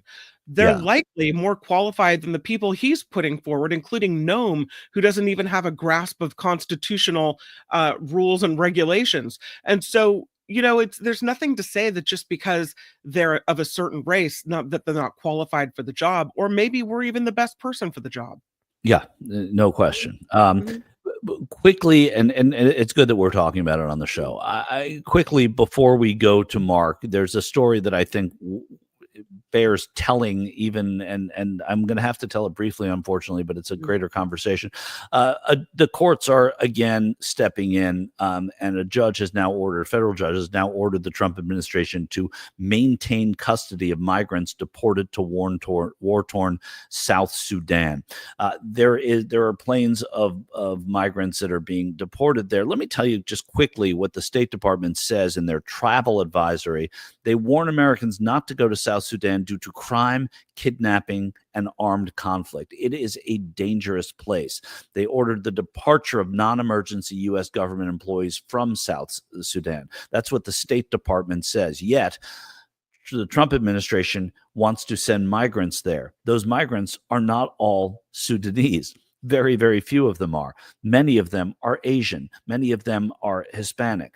This is just putting them elsewhere. I shouldn't say many of them. I believe that that there were a couple of Hispanic people in that class. So a federal judge said that there will be another hearing, but the federal judge, for the second time in a couple of weeks, said that he wants the Trump administration to identify those being removed, the type of notice those individuals received, and opportunities they had to raise a fear-based claim. I think just going to South Sudan is a fear-based claim in and of itself. But that U.S. District Judge Brian E. Murphy told the Trump administration to, quote, maintain custody and control of class members, those are the people here currently being removed to South Sudan or any other third country, which I think bears repeating, any other country, not just South Sudan. This, the judge wrote in a court order, is to ensure the practical feasibility of return if the removals are found to have been unlawful. So I wonder if those people from other countries knew that they were headed to Sudan, because that's pretty scary to be, the plane lands and you're in this country that is dangerous and, very scary. And it just smacks of absolutely not caring about these people that we're taking away from America. Right. It is dumping people into a shark-infested pool in some ways because of how dangerous the State Department says it is to go to South Sudan. We'll keep our eyes on that story. Maybe we'll talk about it tomorrow, because I think there's another hearing that's going to happen later today. But for now, we will do, it's not a perfect It's the Planet Stupid, but it's Mark Thompson talking to Paul Rice, the founder of Fair Trade USA. An interesting conversation. I'm sure I haven't heard it, but I'm going to listen, and I hope you all do as well.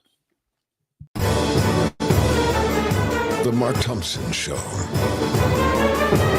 It was great. I loved it. How would you handle this?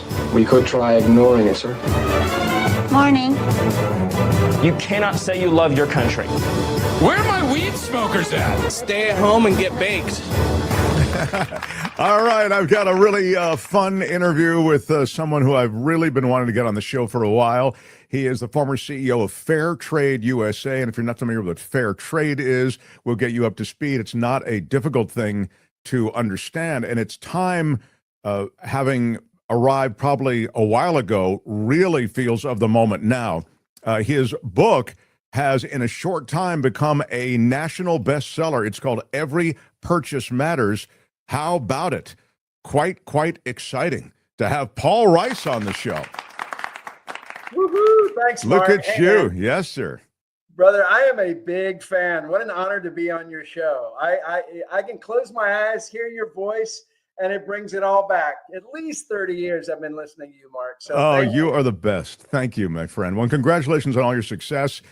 And I'm anxious to talk to you about free trade and fair trade. Fair trade. In fact, the adage was, the adage is, give me the adage again. It has to do not aid, fair trade. Is that what it? Something like that. Isn't that trade, right? Not aid.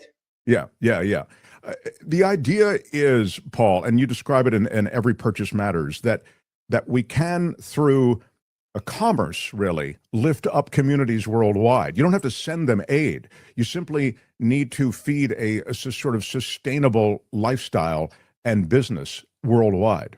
That's right. Yeah, you nailed it. I mean, fair trade was born out of this desire to kind of harness the power of the market and harness our shopping decisions as consumers to help farmers and workers all around the world, in Africa and Asia, Latin America, some of the poorest countries in the world, and to give them an opportunity to improve their lives and to keep their kids in school and to dream of a better future without depending on either government aid or foreign aid. And so that was kind of the impetus for the movement and how we all got started 26 years ago. Wow. And in those 26 years, you've sort of seen an ebb and flow of enthusiasm. I'm talking about political enthusiasm or governmental enthusiasm.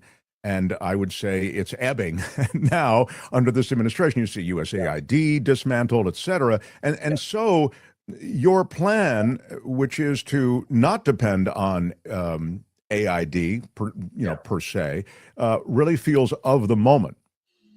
It is. I think it's of the moment for a lot of reasons. First of all, because this administration has decided that the U.S. shouldn't be helping refugees and people suffering from famine around the world. And I actually do believe that there's a role for aid. I think it was a colossal mistake to destroy USAID. My slogan today would be trade and aid, right? In selectively. I think there's a huge role for the U.S. and in helping through foreign aid in situations that merit it. That said, I've never met a farmer anywhere in the world, and I've traveled to 70 countries now. I've never met a farmer that wanted charity. Farmers simply want a fair price for that harvest and all the hard work that they put into the harvest. They just want enough money to be able to stay on the land so they don't have to flee poverty by migrating north. They want enough money to keep their kids in school and improve their communities and their lives. And that's what fair trade does. And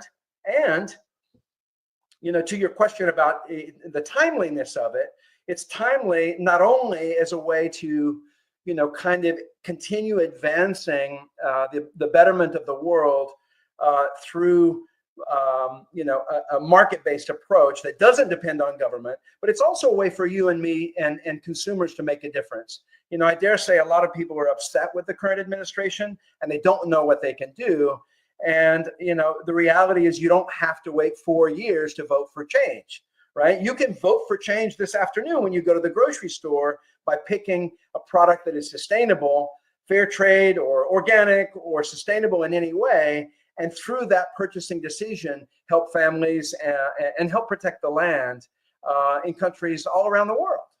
And Paul, these are not necessarily bougie places you need to go, or like you don't need to find some specialty store in Marin County, California for this stuff. I mean, it's in Walmart and Costco and all. I mean, right? I mean, that's the one thing that fair trade seems to have done, has evolved to the mainstream. Yeah, that's exactly right.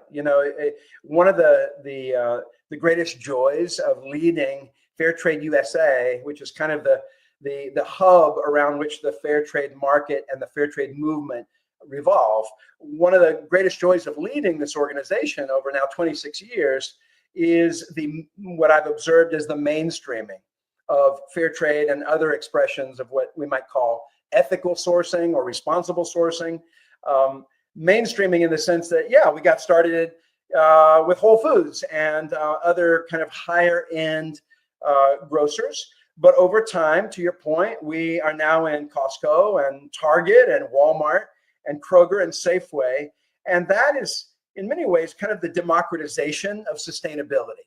It's making sustainable products available to people wherever they shop, and frankly, whatever their income level is.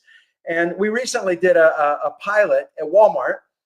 We piloted fair trade tomatoes there.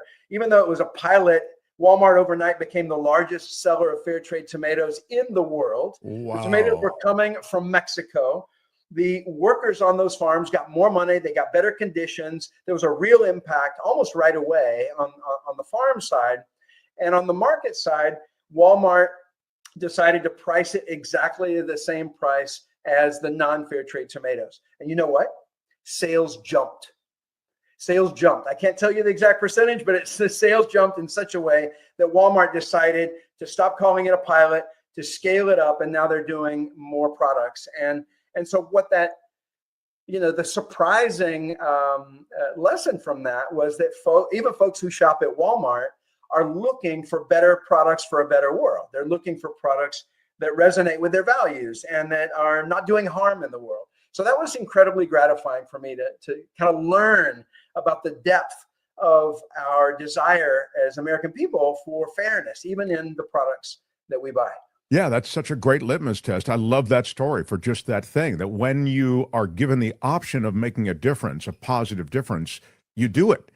It's really what's behind this program all along. You've kind of made doing something the right way or doing the right thing for the world cool and easy. I think it's frictionless is sort of the way I see it. In the more stores you appear, the easier it is for Americans and for shoppers to go, yeah, of course I buy the sustainable product, even if it's a little bit more. It's interesting.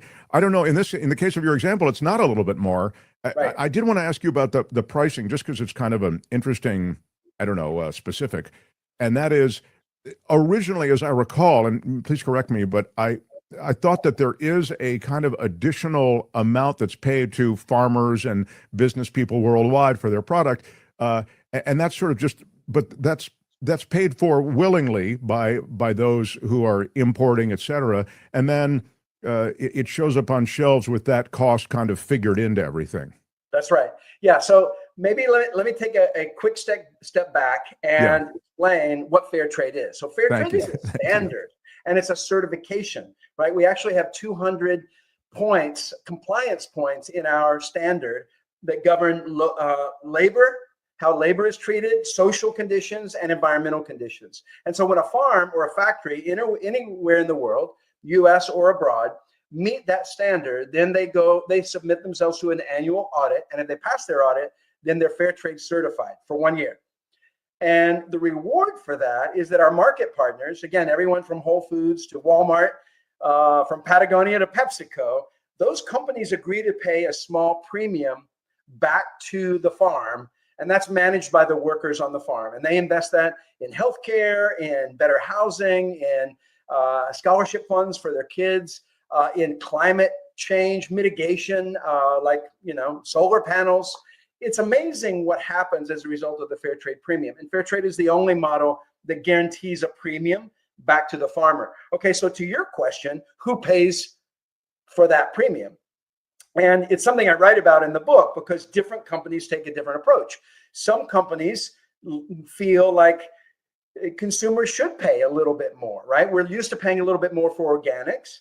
And so some companies feel like, okay, it's not unreasonable for you to pay that, 2 cents per pound of tomatoes. I talked about the tomato example a second ago. It's not unreasonable for you as a consumer to pay the 2 cents. No big deal.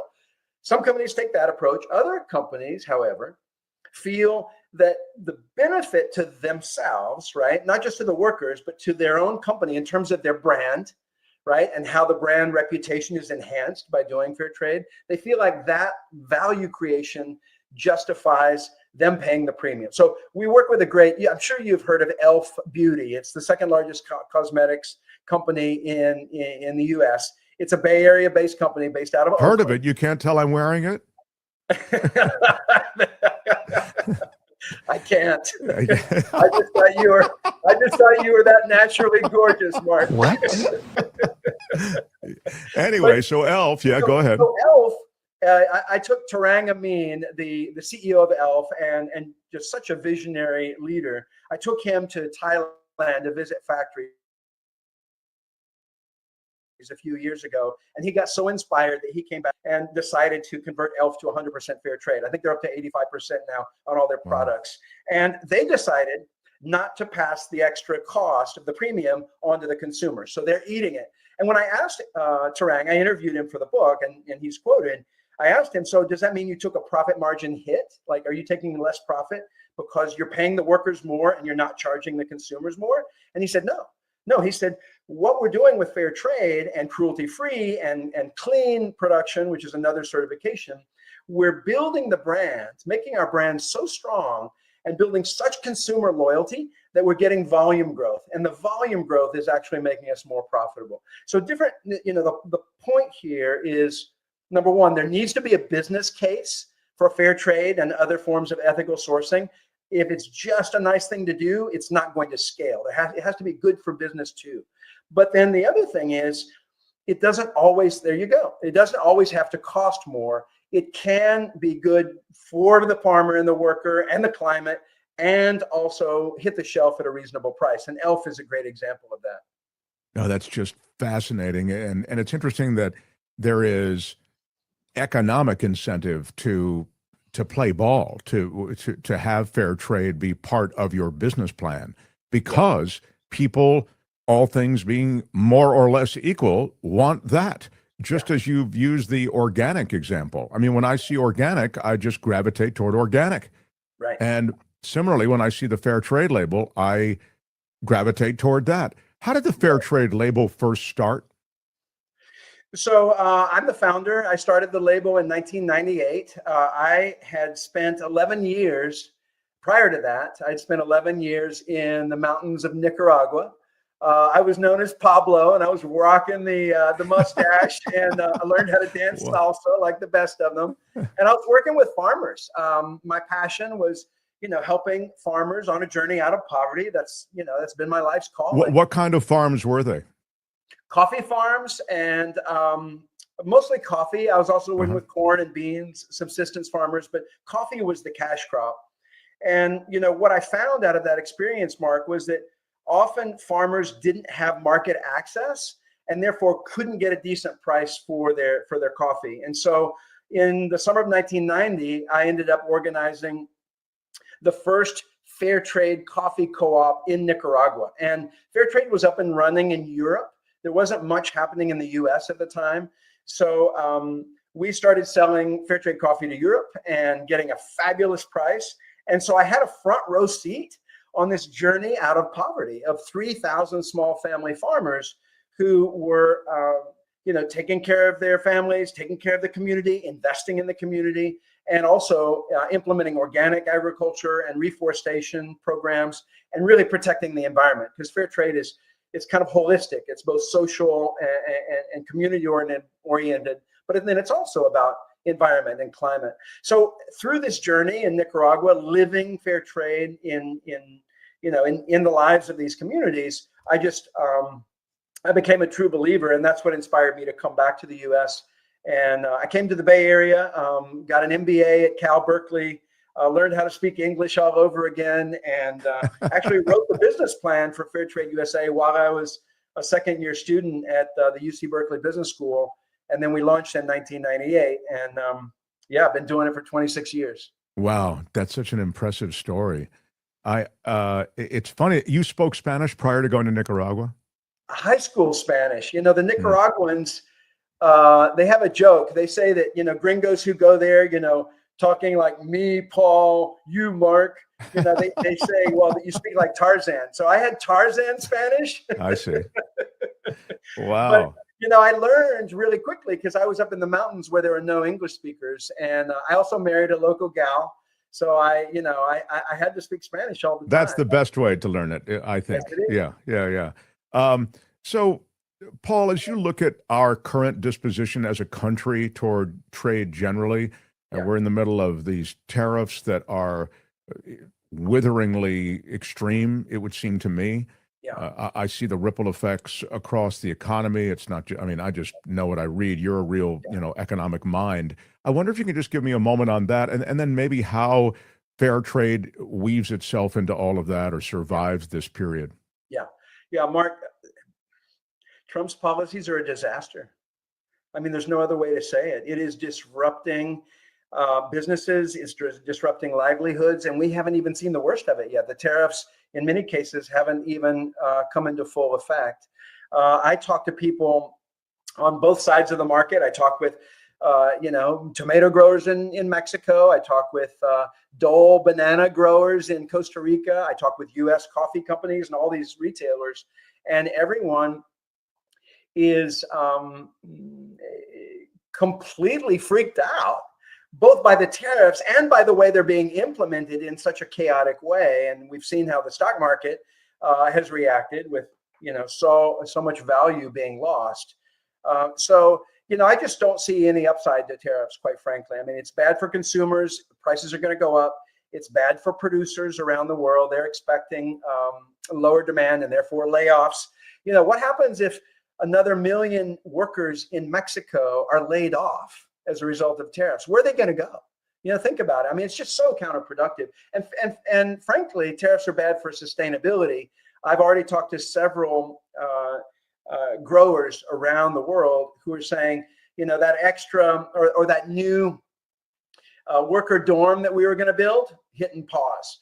The solar panels we were going to put to reduce our environmental footprint, we're going to hit pause. Like so many investments in things that you and I would deem, important and worthy, and within that sustainability bucket, they're going to necessarily become a lower priority until companies figure out how to navigate these turbulent waters. So that's my, that's my unfiltered view. No, and you're echoing what I hear from CEOs across the country, which is, we're pulling back. We're not doing the hiring. We're not doing the factory expansion we planned, simply because we just don't know what to expect. It's not that, we could plan if we knew, but we just don't know. And something else you said really landed with me, because I remember talking to a farmer about the fact that Trump's, essentially it's an embargo with China. We really have no trade right now with China, was going to affect farmers negatively. And I said, well, he typically, at least if you go from the first season of Trump, the first 4 years, he pulled the same crap the farmers were crushed, mostly soy farmers, I think, also pork farmers. But he subsidized, we, the American government, subsidized the way they were getting crushed. So with the tariff money, we funneled it back to the farmers. And this comes to the part that landed with me, what you mentioned earlier, which is, but farmers don't want a check. And that's what the guy said to me. He said, I don't want to get paid by the government for my stuff. This is a family farm. It's been in business forever. I'm a farmer. I want to, money for my goods, for my products that I work hard to produce. That's right. That's right. And it's not just farmers. I mean, I work with a coffee roasting company based out of Vermont, and they sell roughly 40% of their total volume to Canada. So with tariffs against the Canadians then implement, reciprocal tariffs, which means that his product now is not going to sell in Canada. Plus, the Canadians are just basically saying, with all this 51st state nonsense, sure, they're saying, we're going to boycott U.S. goods. So he's looking at a dramatic decline in sales, possible layoffs. So, tariffs are not good for U.S. businesses. Yeah, I mean, he's surrounded by people who know better. I mean, I think Bessent knows better, the Treasury Secretary, and I don't know. Ludnick strikes me as, I know he's a billionaire guy with a hedge fund and everything. I don't know he strikes me as, this avuncular guy who's like glad handing his way to the top. Maybe I'm sure he knows better since everybody does, but he's got his own weird spin on everything. But I guess what I'm saying is he's surrounded by people who know better, but clearly they don't want to disturb the Mad King. And those are my words, not yours. But look, I'm excited for your book. Yeah, I'm excited for your book. There it is. Every Purchase Matters. How fair trade farmers, companies, and consumers are changing the world. Paul Rice's latest. And Mark, did I tell you we made the bestseller list in our first week on the market? I'm loving it. I'm loving it. How does that happen? That's terrific. Wow. It's really interesting. I took a storytelling approach to this book. So we tell a lot of stories, both of the successes of fair trade and partners, but also of the failures. And we've had some colossal failures. And so it makes good reading, whether you're a business person who's thinking about sustainability and how to bring sustainability into your business successfully, or whether you're a consumer and you've heard about these labels, you've heard about fair trade, but you want to learn more, and how does it actually work, and what's the impact, and does it matter? And so somehow we managed to resonate with both audiences, and we're on apparently. That's terrific. Yeah, well, we're going to pick up our hard copy, our hard cover copy, and become Paul Rice fans even more. And we're more to the point, perhaps more relevant to you. We'll have a link to the book under this video, and it'll be there for people just to click on, and you can pick up a copy of Every Purchase Matters: How Fair Trade, Farmers, Companies, and Consumers Are Changing the World. Paul, such a pleasure to meet you. Thanks for the nice words, and congratulations on all the success, pal. Mark, thank you so much. I really appreciate your work. I appreciate the chance to connect with your viewers and listeners. And, I would just close by saying we're in a time where people are feeling pretty discouraged and not sure what they can do. And voting with your purchasing dollars is a small but powerful way that each and every one of us can make a difference in the world. It's such a great message. And I also would say to you, don't wait until you've had another book to come visit us again. All right. Let's make this a thing. We'll see you in a couple months. All right. Good deal. All right. Paul Rice, everybody. Thanks, Paul. The Mark Thompson Show. What a great chat with that guy Mitch Thompson had with Paul Rice. Absolutely. The book is Every Purchase Matters. Purchase yours where every purchase does matters, which is on bookshop.org. So you're buying it from an independent bookstore somewhere in the country. It's easy to do. Look at this. $20. Yeah. Wow. Albert, I still have your hockey paraphernalia anytime, Albert. I still have your hockey paraphernalia anytime. $20 from Karen Klein. Yeah, I need to reconnect with Karen. Yeah, a whole bunch of old Sharks gear. Look at this, Luis. Michael, you are a Mark Thompson Show Hart Memorial and Conn Smythe winner, while Kim gets the Bezina and Lady Bing for being so nice yet keeping the trolls out. Thanks. Luis, another $4.99. Thank you so much for saying that. Those are NHL awards. We will be back here tomorrow, Kim. Yeah, we doing this will. all over again with fabulous guests, interesting stories, and hopefully as many of you as can make it back here. I thank Kim. I thank Albert. I thank John Rothmann, Mark Thompson for coming and having that fantastic interview with Paul Rice. And we send our best, of course, to the families of Gerry Connolly and George Wendt. See you tomorrow.